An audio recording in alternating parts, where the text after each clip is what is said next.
Good morning everyone, welcome back in my ITC Gyan channel. My name is Manoj and today's topic is shorting.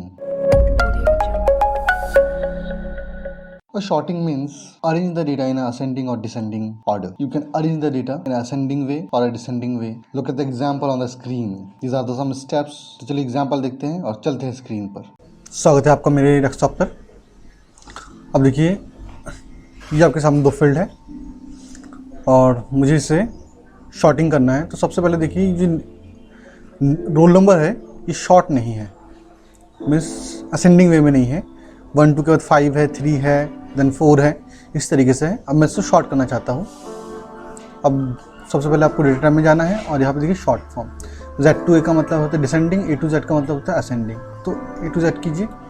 अब देखिए क्या हो गया, short हो गए सारे के सारे, असेंडिंग हो गए. अब मैं इसे शॉर्ट करता हूँ. ऐसे करके मैं A to Z करूँगा और इस सारे के सारे A पहले, फिर B, फिर C और इस तरीके से ये V वाले लास्ट में. तो इस तरीके से असेंडिंग हो गए. अब मैं इसे डिसेंडिंग करना चाहूँगा.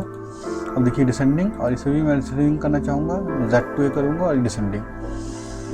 तो सबसे पहले हम मुझे डेटा टैब में क्लिक करना है, देन इस शॉर्ट एंड फिल्टर वाले ग्रुप में, और आप इसे इस तरीके से शॉर्ट कर सकते हैं. Thank you for watching the video. If you like the video, like, comment and share, and goodbye for now.